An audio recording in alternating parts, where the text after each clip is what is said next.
Okay, so without further ado, I'll introduce our panelists. So we have our senior expert, Torben, from the SPEAC project. And the SPEAC project team is led by team leader Gianluca. It's a pleasure to have him, you both. And then from HQTS, we have Duc, our business development manager from our Vietnam office. In Vietnam, we have a HQTS office and a testing lab as well. So what I might do now, I'll hand over the floor to Gianluca, where he'll give a keynote speech, and then Torben will follow with his presentation. Thank you, everyone. Thank you very much for this introduction. My name is Gianluca Chiara, and I am the team leader of the SPEAC project. And for me, it's a great honor to join this webinar today. As mentioned, the SPEAC project and HQTS are long-lasting friends, and we have been cooperating for many years in China and in Vietnam. Our senior expert, Torben, during his presentation, will give you also some insight about the SPEAC project, how we operate, why the SPEAC project was initiated by the European Commission. The key message that I would like to give you today is about, of course, the importance of product safety and compliance.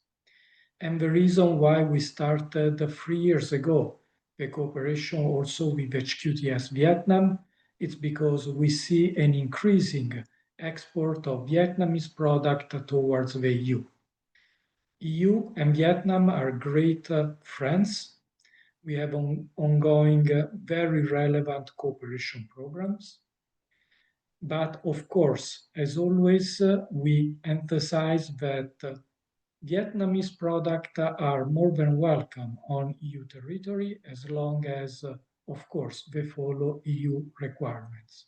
And this is the reason of this webinar, to give you an insight on the latest EU rules in terms of product safety and some practical insights when it's time to export to the EU. So without any further overdue, I would like again to thank HQTS and HQTS Vietnam for organizing this event, our senior expert Torben for joining us, and you all that you are attending. I wish you all a very pleasant afternoon and interesting training. Bye.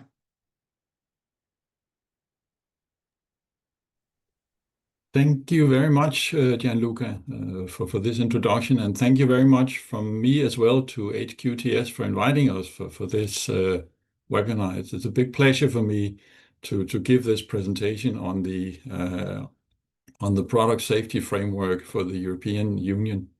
And I've been looking forward to this for a while. Let me just try to share my screen if I can make it work.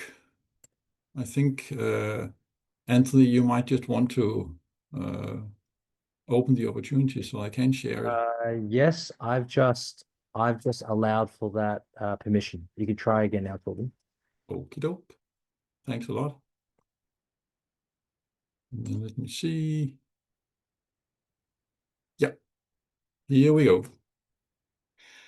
A short introduction to the legal framework for product safety in the EU. And my purpose with this presentation is to provide an understanding of how the legal framework works and give you some input telling you how you can deal with this framework in practice. During my presentation, I will try to cover these topics. We will start by discussing the legal framework to get this basic understanding. Next, the legal framework defines some roles and responsibilities for all the businesses in the supply chain. So I will discuss how can we deal with this and how do you handle this, these responsibilities in practice. Third, even if businesses do everything they can, there is a chance that something goes wrong from time to time. And then the question is, how do you handle a product safety issue in practice? I will also discuss that briefly. And finally, let me say that if you have any questions during the webinar, feel free to enter it in the chat. We will have people who will monitor this chat and take the questions forward so that we can discuss them in a Q&A session at the end of the webinar. But getting started, understanding the legal framework for product safety in the EU. There are a number of main legislations, you can say, that governs the product safety in the EU. The first one, probably the most important, is the General Product Safety Regulation, also commonly known as GPSR. You will see that I have inserted a QR code here, which will take you to, it's a link to the Commission website where you can read the directive, all the text for this regulation. All the legal texts are available for free from the Commission's website. Next to the General Product Safety Regulation, we also have the Market Surveillance Regulation, commonly known under the number 2019/1020. We have more legislation because we also have directives and regulations covering all the CE marked products. So for instance, you may be familiar with the Low Voltage Directive or the Toy Safety Directive or the Directive for Personal Protective Equipment. I've inserted this QR code that will link you to a website on the Commission's website where you can see all these directives listed and where you can access them. I think personally that it's a very, very useful link, so I strongly recommend that you bookmark it right away. It's something I visit almost every day in my professional work. There's more legislation out there governing product safety, but we're not covering that today. Something addresses e-commerce issues, and then there's legislation on consumer rights and on consumer protection. But as I said, we're not going into these legal acts today.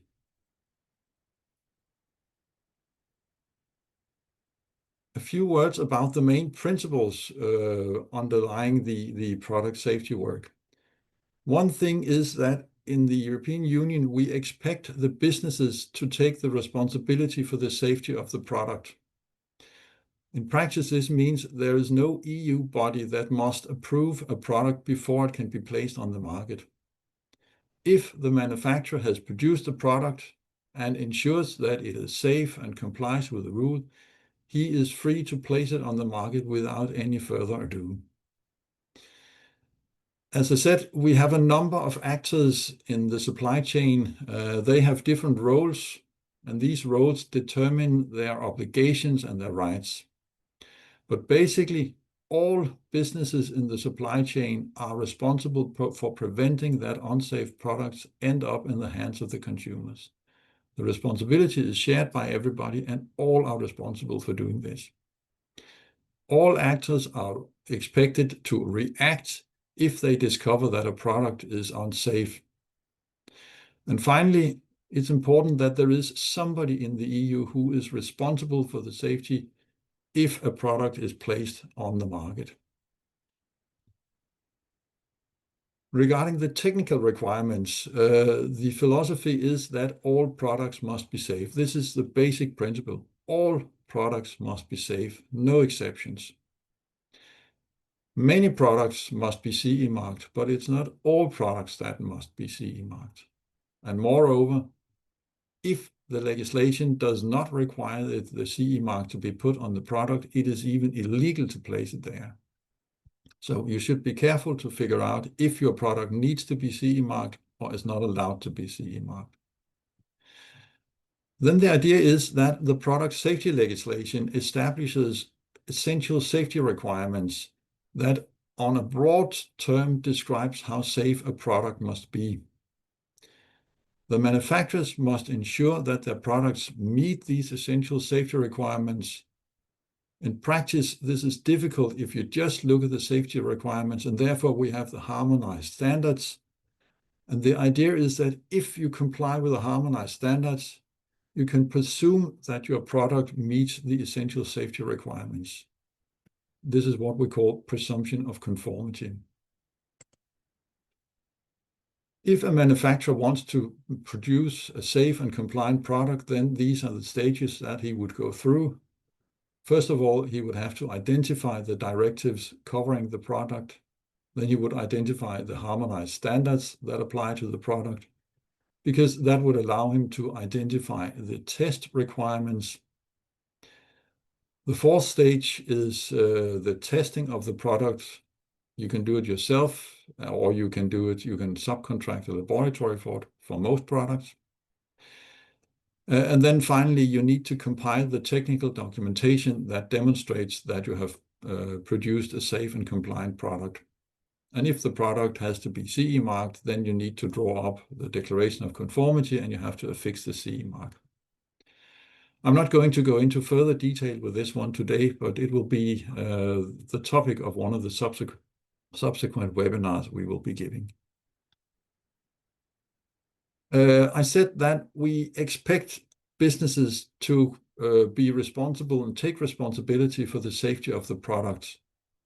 On top of that, the EU member states have designated market surveillance authorities to monitor the market and to see that the businesses actually resume the responsibility. What they do is that they sample products from the market and they test them. These are random samples, and they are tested just to check that they actually comply with the safety requirements in the legislation. Moreover, these market surveillance authorities may also inspect businesses in the supply chain to check that they actually follow up on complaints and that they actually monitor product safety. And they would also often ask how this is done. So just to sum up, safety is key. All products on the market must be safe, and there's no exception to this. Second, all businesses in the supply chain are responsible for the product safety. In practice, we know that the manufacturer carries the largest responsibility, because if the manufacturer gets it right from the beginning, then chances are very, very high that a compliant product would end up on the market. And finally, if products do not meet the basic requirements, then they are removed from the market by the authorities and by the businesses. That much about the basic understanding of the product safety framework. Now let me move to a discussion of roles and responsibilities and how to deal with these in practice. The product safety legislation defines a number of roles that businesses can take in the supply chain.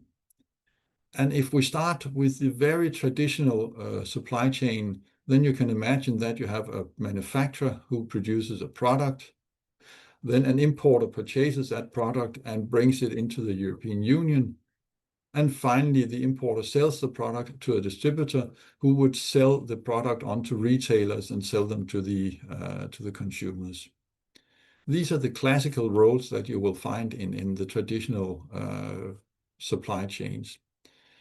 It will be a little complicated. The role of the manufacturer will be a little complicated when we're talking private labeling or rebranding, but I will get back to that in a moment. On top of these three traditional roles, then we have two new ones. We've got the fulfillment house, which is a business that sells transport, labeling services, distributes goods to consumers. They probably run storage facilities, but they don't own the products. They just have the products are stored at their facilities. And likewise, we have the authorized representative. It's possible for a manufacturer to designate a person or a business in the European Union to speak on their behalf when it comes to product safety. I'll come back to that in much more detail in a little while. But if we go to the manufacturer, then the definition in the legislation says that a manufacturer is any natural or legal person, so a person or a business who manufactures a product. That's the easy and the most obvious way to understand it. A manufacturer, that's somebody who will manufacture a product. But then legislation also says that a manufacturer can also be somebody who has a product designed or manufactured and markets that product under his own name or trademark. And this is where you have the private labeling. You may think of a business like Nike, the big sports shoe manufacturer. I am absolutely certain that they have a lot of shoes manufactured in factories in Vietnam, but still, if you look at the shoe, it is marked Nike, and everything that you see in the shoe will tell you that this is a Nike shoe made by Nike, even if reality is that the shoes have been made in a factory somewhere in Vietnam. This is what I call private labeling or rebranding. Let me just move to the obligations of the manufacturer and briefly discuss them. The manufacturer's obligation is, of course, to make safe products, and it is his obligation to compile the technical documentation. He's the only one who can do this because he has got the detailed knowledge about his product, so he knows how it has been constructed, etc. Then the manufacturer must mark the product with the product name, the model name, a serial number or batch number, and his own contact details. If the product is CE marked, then the manufacturer must also draw up and sign a declaration of conformity for the product. And finally, we have this general provision that he is obliged to react if he discovers any product safety issues. Just a quick comment on the contact details. Legislation defines contact details as the full postal address of the operator. It must be possible to send a letter to this business. The contact details must also include the telephone number, and it must include the email address or other electronic means by which consumers can contact the manufacturer. And then let me discuss private labeling a little bit more. In private labeling, you have these two roles, you can say. You have got the factory that manufactures the product in practice, and then you got the private label owner who puts his mark on the product so that it is seen as being the private label owner's product. And finally, the products are sold to the consumer by the private label owner.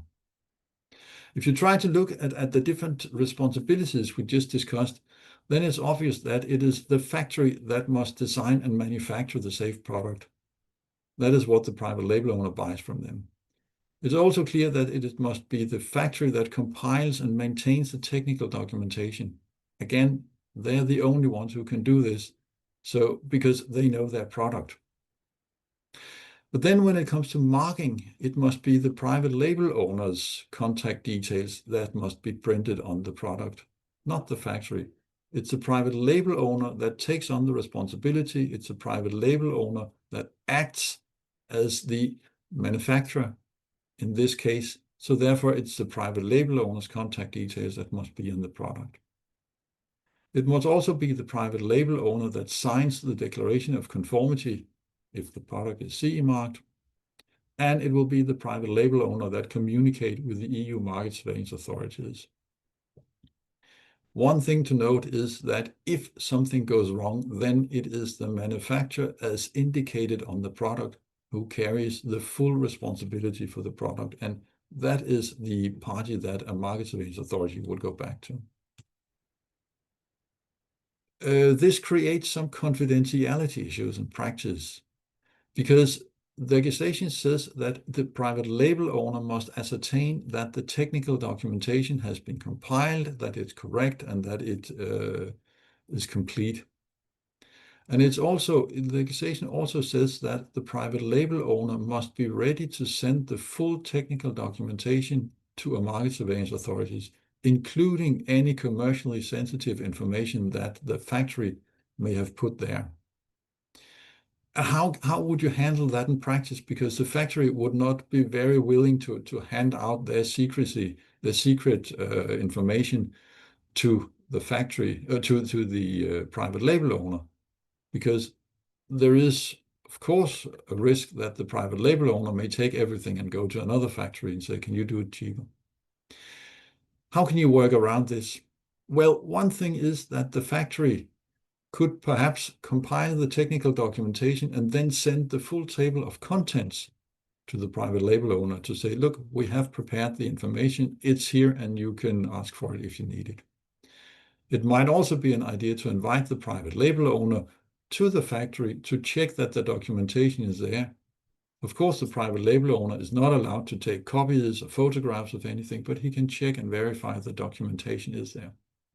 Or you could perhaps imagine that the private label owner pays an independent body like a certification body or a test institute to check that information and issue some sort of declaration that the information is complete. Finally, you can imagine that the private label, the factory could send some non-secret documents like test reports could be sent to the private label owner and show that the documentation is there and you can use it. And of course, the agreement between the two parties should also include some non-disclosure agreements or non-disclosure provisions. Then we have this question of how to deal with private label. When private label owner is asked from an EU market surveillance authority to send information, how do you deal with that? Well, one thing is that the factory could suggest to the private label owner that if a market surveillance authority asks for information, then the factory will send it directly to the market surveillance authority and bypass the private label owner. This is possible because the employees in the market surveillance authorities are requested to maintain full professional secrecy. They're not allowed to share any sort of confidential or sensitive information with anybody. So the factory can send that information in full confidence that it will remain between the two parties, the manufacturer and the factory. No, sorry, the market surveillance authority and the factory. Then let me move on to discuss the obligations of the importer. The importer is obliged to acquire the declaration of conformity, to check it, and to keep it for at least 10 years if the product is CE marked. The importer must also verify that the technical documentation is there, that it is complete and correct, and he must be prepared to deliver any information about the product, including the full technical documentation, to a market surveillance authority if they ask for it. And this obligation rests for a period of 10 years after the last product has been sold. Then the importer must check that the marking is there and that the user instructions are there and in the correct languages. And he must have his contact details printed on the product. And the general provision, he is obliged to react on product safety issues if he discovers these. If you look at the distributor, then his obligations are simpler.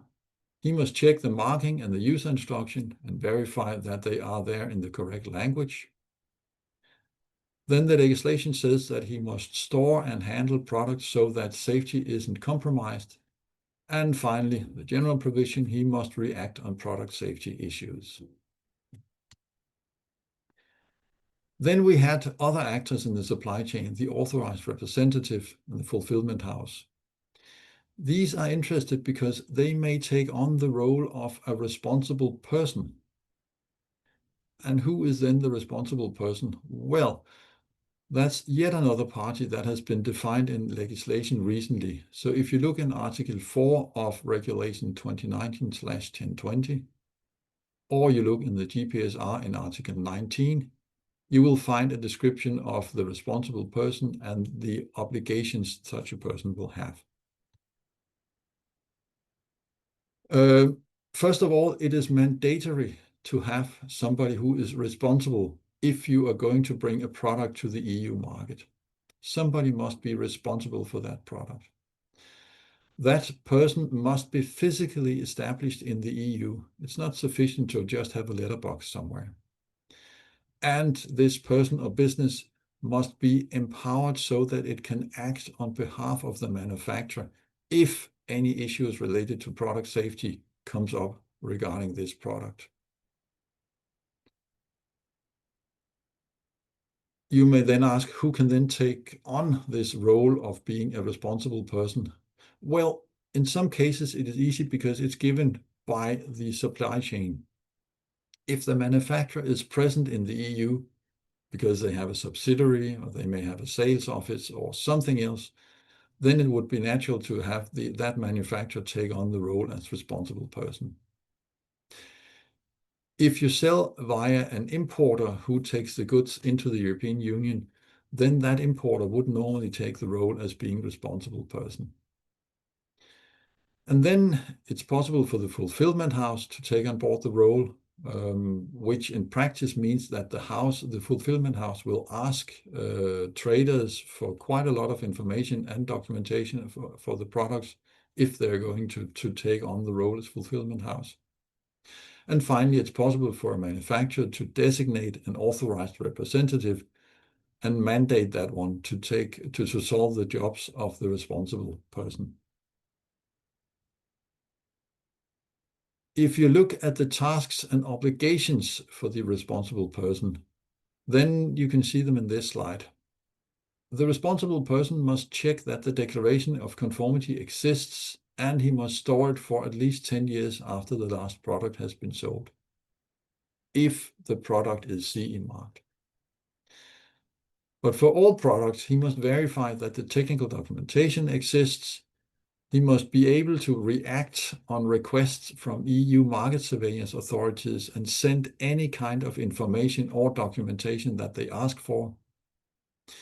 He is obliged to react on product safety issues if he discovers these, and he is obliged to help solve such issues if they come around. And finally, the responsible person's contact detail must be marked on the product.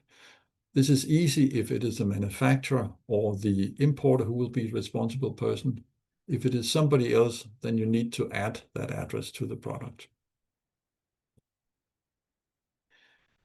Then you can ask, how do you designate an authorized representative? And the legislation contains some requirements that you need to deal with. First of all, legislation says that the responsible person or the authorized representative must be mandated to solve the tasks that we just discussed in the previous slide.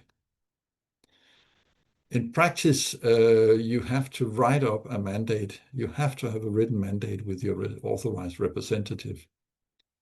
And you should be prepared, or you should know that the EU market surveillance authorities can actually see that the mandate has been drawn up and see what it costs. They can ask for it and you are obliged to deliver it. And finally, legislation says that the authorized representative must have adequate means so that he can actually solve these tasks that he is responsible for. If you want to go deeper into this topic, then there is a guideline developed by the European Commission and a number of member states. You will find it on this QR code. It discusses how to nominate a responsible person and how to nominate an authorized representative. So I would strongly recommend it. Then finally, let's have a look at what to do if things go wrong. How do you handle product safety issues in practice? Well, the legislation, the General Product Safety Regulation, places some obligations on the manufacturers. It says that manufacturers must check that their products remain in conformity with the safety requirements when they have started or entered the mass manufacturing stage. So in practice, this means you need to operate some sort of quality assurance system. Not necessarily something that is certified, not necessarily an ISO 9001 system, but you need to have some sort of quality system in place. Then the legislation says that you must operate a consumer complaints register, and you must analyze any consumer complaint that relate to product safety. And even more, you are obliged to follow up on product safety issues like we've discussed for all the different parties in the supply chain. What is important is that you must be prepared to document that this is actually undertaken. So you need to keep some records showing that you have tested a number of products, what the results were. You must be able to show the consumer complaints register, etc. We recommend from the SPEAC project that you follow a 4-stage approach to handle product issues, and I've listed the 4 stages here. First stage is, of course, to detect the incident. You must be able to detect all incidents that potentially have some safety issues in them. Second stage is to analyze the issue to see if it actually does contain or include some product safety issues. Third, if there are product safety issues, you must define corrective measures and implement them. And fourth, we strongly recommend that you learn and improve from all the incidents you discover so that you can improve steadily. If I go a little bit deeper into the 4 stages, first stage was detecting potential safety issues, and they can be detected through different sources. One is obviously the production control. If you control your input, if you control the process, if you control batches, it will inevitably from time to time prompt that products are sliding out of conformity, so you need to do something. So that would be one important source. Consumer complaints is another very good source. Consumers use products in real life, you can say, without understanding how the product can best be used. So it's possible there to gain some very useful experience that you also need to put into your product safety work. And finally, there are other sources like the EU Safety Gate. You can monitor legislation, see when that changes, standardization, see when that changes. And there are even other sources like test campaigns undertaken by consumer organizations and that sort of thing. All are good sources that will feed your product safety work. Second step is to analyze the issue and to develop solutions. First of all, you must analyze all issues that have some element of product safety in them, because then you need to assess if you need to take action on this. I would say that a good analysis would at least consider the questions or the topics that I've listed here. First of all, I would start by describing the situation, and I would definitely describe the risk that is posed by the product. How serious is it? What can happen?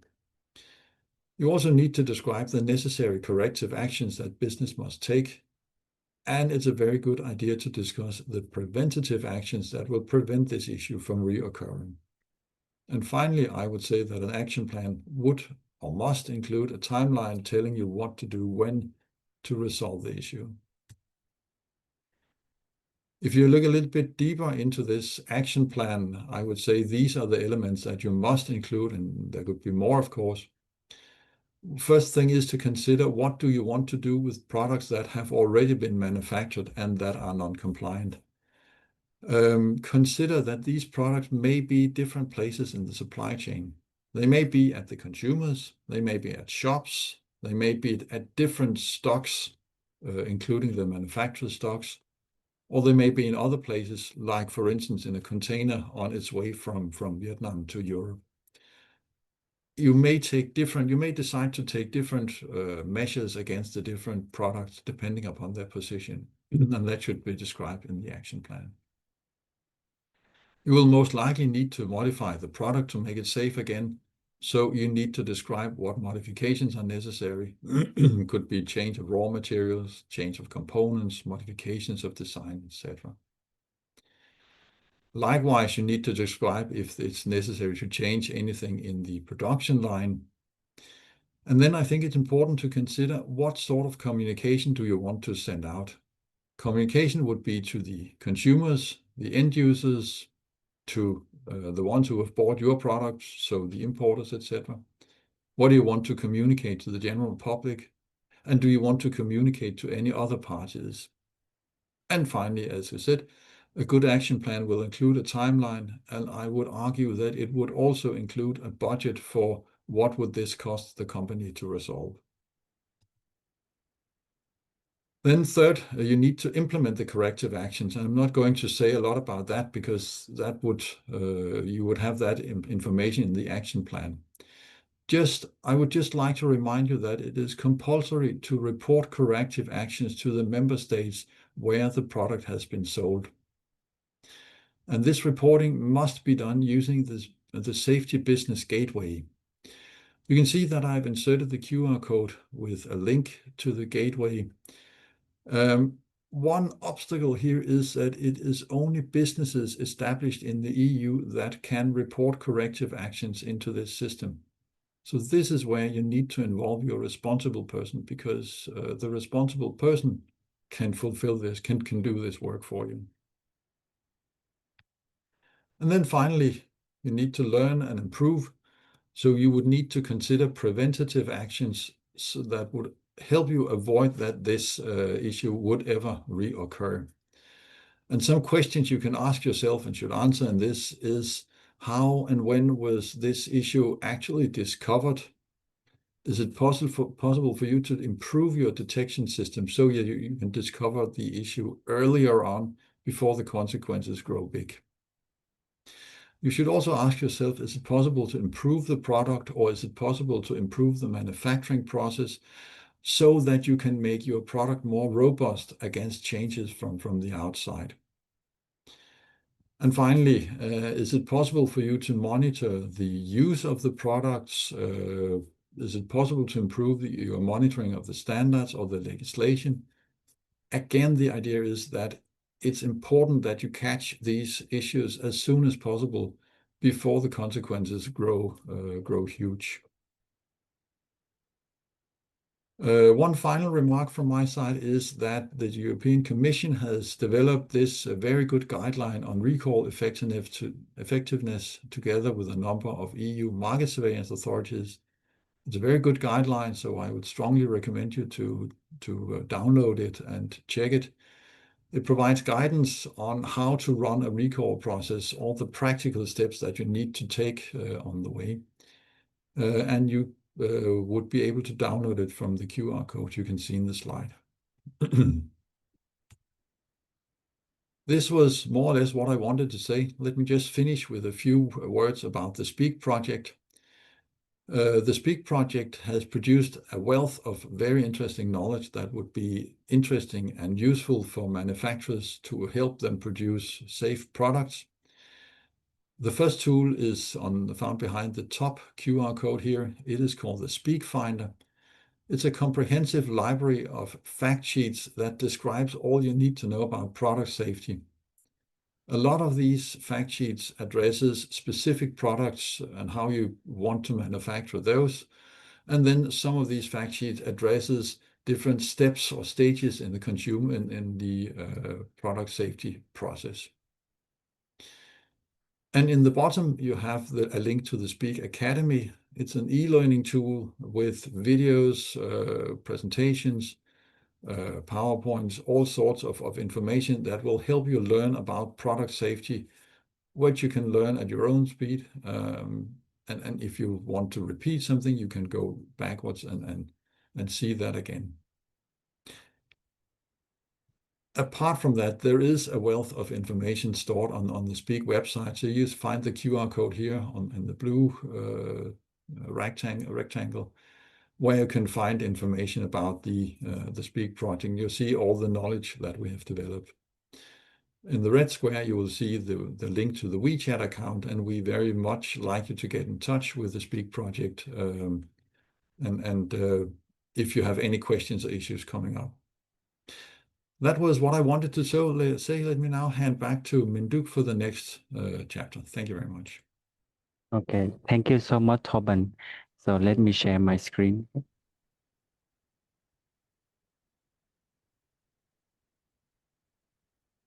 Okay.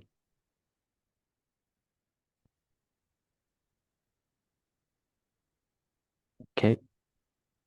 Okay, so thank you so much, Torben. So this time I will take a short time to introduce about HQTS. We are the third party for quality assurance and quality control service. And this year also, this is the 30 years anniversary of HQTS. First of all, some brief introduction about HQTS. HQTS has over 30 years experience supporting the global supply chain management. We operate in more than 20 countries and serving more than 80 markets across the consumer product, industrial, and government sector. Our international accredited laboratory for VLAS, VAS, CNAS, for ISO 17020 and 17025. So this will help us to perform the testing service for those who are caring for the product quality before exporting to Europe and also to America. And also they can like a referral for their quality standard and to double check with them. Okay. And in Vietnam, as I mentioned, that we have the in-house laboratory to enable enable to support our local market in Vietnam. Okay. Okay. Next slide. Okay. For our industry, we are more focused on the consumer product, including footwear, electrical, hardline, apparel, and textiles. However, we also open and develop for other product industry as well. So if you have any inquiry for the consumer product or even e-commerce or industrial, you also can contact us. So what we support our client here, there are 6 main service that we and solution that we support to our client. First of all, audit and inspection, testing, product compliance consultancy, quality engineering, and sustainable solution. Okay. For the testing, since we have the in-house lab in Vietnam and also we also have in-house in China, we can perform the physical testing, chemical testing, and material safety, including like ROS, CPS, IA, SHAJA, ASTM, and ISO. Those can conduct in the lab in Vietnam and also the lab in China as well.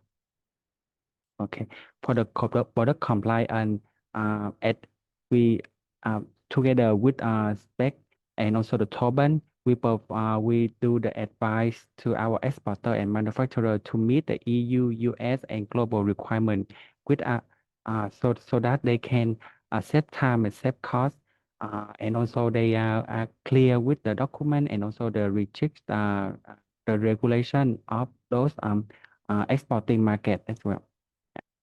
Yeah, that's it all for us.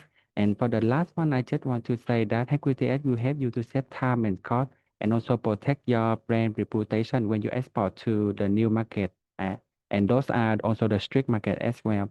And our local team in Vietnam and also around the world can work closely with you to make sure that the client and the factory in Vietnam can comply with the regulation. Yes, thank you. Thank you so much, Duc, for introducing what we do at HQTS. And also big thank you to Torben as well for that very informative presentation and share. What we might do now is we'll jump straight into our Q&A section. We've got a few good questions. As I was reviewing the questions, I actually noticed, I think Torben had addressed many of these questions already in the presentation slides. So what we might do is, I'll go through them anyway, but do also note we have the PPT slides that we will be able to share in emails along with our playback recording. Okay, so first question here submitted before our webinar actually started. We had some registrants had an opportunity to actually submit questions beforehand. So we'll be going through those first. And then we also have some live questions. I think Jade Huynh has already submitted hers. If you have any other questions, feel free to message us in the chat box in this webinar, and we'll address them at the end of this Q&A as well. Okay. I might trouble Duc as well to give a live Vietnamese translation. I'll ask the first question now. First question. Who can be a responsible person established in the EU? Exactly who can serve as the responsible person and how much legal liability do they have? Torben? Yeah, thanks for that question. The responsible person can be the manufacturer or the importer or the fulfillment house or an authorized representative.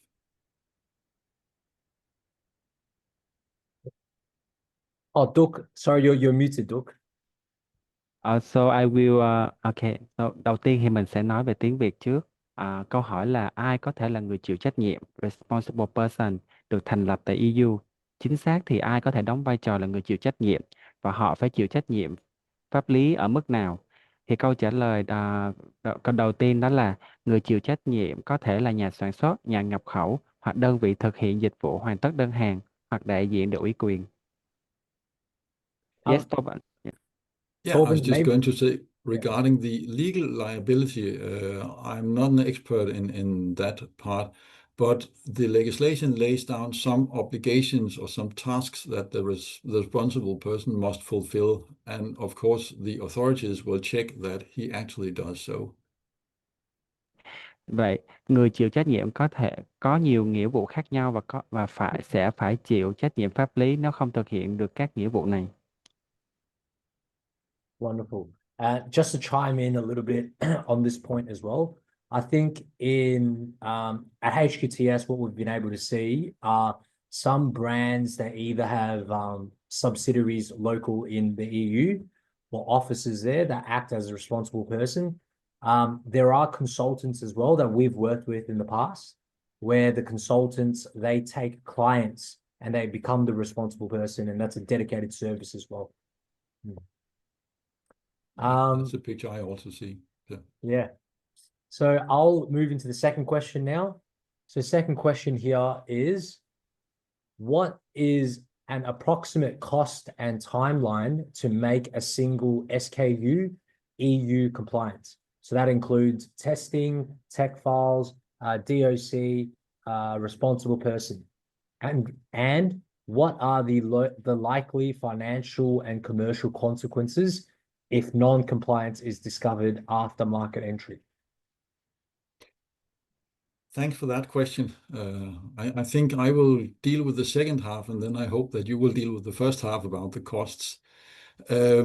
It can be very costly to have a non-compliant product on the market because it may, in extreme cases, end up with an order to recall the product, take it back from the consumers, and destroy it. And you can only guess how costly that would be if it's a bestseller that has been on the market. Ok. Um, Và câu sorry, hỏi Duc, thứ hai, ok, câu hỏi thứ hai là chi phí và thời gian ước tính để làm tuân thủ cho một mã sản phẩm tuân thủ theo tiêu chuẩn EU, bao gồm có kiểm nghiệm, hồ sơ kỹ thuật, DOC và người chịu trách nhiệm là bao nhiêu, và hậu quả tài chính cũng như những thương mại có thể xảy ra nếu bị phát hiện không tuân thủ sau khi đưa sản phẩm vào thị trường. Thì với câu hỏi này á, thì anh Tô Bình có nói là hậu quả về thương mại khi mà phát hiện sản phẩm không tuân thủ sau khi đưa ra thị trường thì có thể là rất lớn, bởi vì có việc thu hồi sản phẩm từ người tiêu dùng rất là tốn kém, và bạn có thể chuẩn bị yêu cầu tiêu hủy sản phẩm, và bạn có thể bị yêu cầu là ngừng bán hàng cho đến khi vấn đề được khắc phục. Thank you, Duc. Third question here. What kinds of products or industries are under the highest surveillance risk right now? We're wanting to prioritize our budget spend when it comes to compliance spending. Yeah, that's also a very good and relevant question. The answer is that the market surveillance authorities in Europe set priorities based on risk for products, but they also ensure that they check all sectors, all products over time. So it's a bad strategy for a manufacturer to count on not being checked, if I can put it that way. Câu hỏi thứ ba là những loại sản phẩm hoặc ngành công nghiệp nào hiện đang chịu rủi ro giám sát cao nhất để cho khách hàng có thể ưu tiên ngân sách về tuân thủ của khách hàng. Thì câu trả lời của Tô Bình là các cơ quan giám sát thị trường sẽ đặt ưu tiên dựa trên đánh giá rủi ro để đảm bảo hoạt động giám sát bao phủ toàn bộ thị trường. Yeah. Sorry, guys. Fourth question here. Are European authorities checking for compliance documents before or after entry into the market? Yep. Products may be sampled in two stages, you can say. One is that customs may stop consignments when they are entering into EU. So that would, strictly speaking, be before they were placed on the market.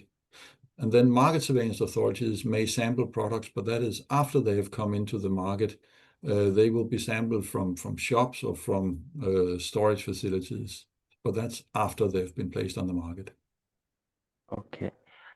Câu hỏi thứ tư là các cơ quan EU có kiểm tra tài liệu tuân thủ trước hay sau khi sản phẩm vào thị trường? Thì câu trả lời của Tô Bình là hải quan có thể yêu cầu kiểm tra tài liệu kỹ thuật khi sản phẩm được nhập khẩu, tức là trước khi được đưa vào thị trường. Và các cơ quan giám sát thị trường sẽ kiểm tra tài liệu kỹ thuật sau khi sản phẩm đã được đưa vào thị trường, nghĩa là trước và sau luôn. Thank you, Bill Consortium. Fifth question here. This one's from a Shopify seller, so this might be an e-commerce question. We're a new Shopify seller. We worked with a few dodgy suppliers before. Do you have any tips for early detection of risky suppliers or products before ordering for the EU? That's a very, very good question and a very cautious importer, I would say. What we would advise is that you should start by asking for technical documentation from the factory, like declaration of conformity, risk assessment for the product, and test reports. If they're not able to provide that, it may be a very good sign that it's a dodgy operator. Okay. Câu hỏi thứ năm là chúng tôi là một bên bán hàng mới trên Shopify. Trước đây đã từng làm với một số nhà cung cấp không đáng tin. Thì có mẹo nào để phát hiện sớm những nhà cung cấp hoặc sản phẩm rủi ro trước khi đặt hàng cho thị trường EU không? Và câu trả lời của Tô Bình là đầu tiên thì hãy yêu cầu nhà cung cấp những tài liệu kỹ thuật như là công bố hợp chuẩn hợp quy, báo cáo thử nghiệm. Nếu họ không cung cấp hoặc là chưa thể cung cấp được, hoặc những cung cấp này bị lỗi, đó có thể là một dấu hiệu cho thấy rằng bạn không nên hợp tác với những nhà cung cấp này. Và đôi khi bạn cũng có thể trực tiếp kiểm tra sản phẩm. Nếu sản phẩm có lỗi hoặc là không đúng như về chất lượng thì lúc đó cũng là một dấu hiệu cảnh báo.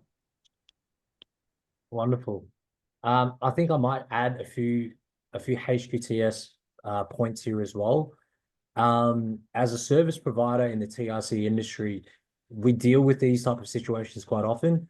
I think whether the audience chooses HQTS or another third-party testing and inspection service, it is a good idea to have a professional service come in as an impartial party. And they come in with the expertise to do, factory audits, product inspections, testing for materials, making sure that they all comply, not just for the EU, but also for any other region you're trying to enter. We have had situations where suppliers have asked for samples, and we have done inspections on products to make sure these samples actually fit the specifications before an official order is actually placed as well. So these are all services that are currently available through HQTS and other TIC service providers. It is worth looking into because I think it will save you a lot of grief and costs later downstream. So yeah, that's number 5. So our 6th question before we answer Jade's live questions. Again, if you have any live questions, please send it through the webinar Zoom chat and we can address them after Jade's. So the 6th question here, we're a private label. How can a brand verify the factory's technical documentation without exposing trade secrets? That's a very relevant question indeed, as we just discussed in the presentation. One thing you can do is it's about building confidence between the factory and the private label owner. As we discussed, it may be an idea that the factory can send the table of contents for the technical documentation. It may be an idea that the private label owner can go and check the technical documentation, or he can ask an inspection body to do it for him, because the inspection body would have some confidentiality obligations, so they shouldn't disclose anything. But these are some of the measures you can use to deal with this confidentiality issue.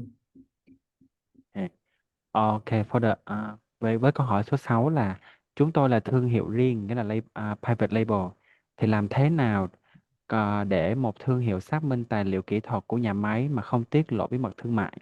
Thì câu trả lời của anh Tô Bình là tôi đã thảo luận về một số cách xử lý khác nhau trong cuộc hội thảo ở trước. Thì đầu tiên là việc kiểm tra mục lục tài liệu kỹ thuật, thứ hai là yêu cầu kiểm tra toàn bộ tài liệu kỹ thuật tại nhà máy, hoặc yêu cầu một bên thứ ba như là HQTS là một bên giám định hoặc là một bên thử nghiệm để xác minh những tài liệu này. Thank you, Duke, for the translation. Question from Jade, and this is from a live chat. Are there any channels or platforms that help us verify whether our product or design comply with EU safety requirements before selling? That's probably a question to HQTS instead, because there are no official EU bodies that must be consulted before a product can be sold in the EU. So the manufacturer would have to contact private testing laboratories or certification laboratories to help them with that task. Maybe I'll chime in a little bit here from our perspective. I think generally speaking, there are different structures of regulation, and there are different layers of these. For most products entering the EU, you have a general overarching requirement. But then when we start talking about specific goods, it starts branching off into, consumer goods, non-consumer goods. Within consumer goods, there might be electronics, child products, food. So it really does depend on the type of product you're looking for. Of course, it can be a service like HQTS, where we help give you the requirements that you're looking, give you the requirements and legislations that you will need to comply to for the specific product and for the specific region you're entering. I hope that answers your question, Jade. I know it's a bit broad, but yeah, your question is simple, but it's not very sweet. It's very difficult to answer your question. But we do encourage you to get in touch, Jade. Feel free to drop us an email or give us a call, and maybe one of our very capable staff at HQTS can help you with a free consultation. We can also give you a free sample reports. We'll send out some free sample reports to all the registrants as well, just so you can see what a report may look like and see if it's relevant for you. Thank you, Jade. Next question we have here is from Sean. I love Sean's name, Sean King. It's very powerful. Sean asked this question. Thank you for covering the manufacturer and brand regulations. Will there also be a webinar focused on material suppliers T2 regulations? Or is there a platform where material suppliers can access this type of information? Good question. We have planned a couple of webinars, and we haven't planned something that specifically focuses on material supplier regulations. But my intention was to discuss conformity assessment in one of the subsequent webinars. And here we will also briefly address issues related to material or to raw materials. I am not familiar with a platform where you can access this information. Yeah, I think Sean, first of all, great question, and it is quite specific as to the information you're looking for, which is great because you know what you need. From our perspective, Torben, HQTS, SPEAC, we are looking to hold a series of webinars. Perhaps in the next one, we can incorporate material supplier T2 regulations specifically within the next few episodes. We are also inviting a few other guests. We can start looking for experts perhaps in your field where we talk about materials specifically. Now, beyond that, I'm sure there is a lot of information that SPEAC has already online. So feel free to run onto SPEAC's website and see if you can find that information. Otherwise, maybe we can schedule in a consultation with one of our HQTS staff members, and maybe they can guide you somewhere there as well. Whichever way, we'll keep in touch, definitely, Sean. We'll keep in touch and we'll get you the information you need. Yeah. Thank you so much for your question, Sean. Are there any other live questions from the chat? If there aren't any other questions that come up now, feel free to send us an email. We can address some of your questions privately at a later time. So maybe not anything now if it doesn't come to mind, but if anything does come into mind a bit later on, feel free to email us. Without further ado, I might thank everyone for joining this webinar. It's been very informative, as always, with SPEAC. Gianluca as well, thank you so much for joining us and leading the actual webinar itself. Torben, again, fantastic presentations as usual. And Duc, wonderful work with introducing our services in Vietnam, as well as giving a heartfelt translation in Vietnamese. Does anyone want to say anything else, guys, on the panel before we end the webinar? No, from my side, I would like just to thank you all again for this opportunity. Thanks to the audience. I mean, very interesting questions. I have to say, I always learn myself listening to the question, and so also to better understand the needs to better prepare future trainings. And as you mentioned, we are pleased to confirm that this is only the first of a series of webinars that we are planning to do. So very excited to continue this collaboration, and an invitation to all the people attending to continue following our events. Wonderful. I completely agree, Gianluca. Okay, so we'll end and conclude the webinar there. Thank you everyone for joining us, and hopefully see you at the next one. The next webinar we have with SPEAC is due in October. If you have any other questions or inquiries, feel free to email us or Gianluca and Torben at SPEAC. Thanks, everyone. Bye now. Bye-bye. Bye-bye. Thanks.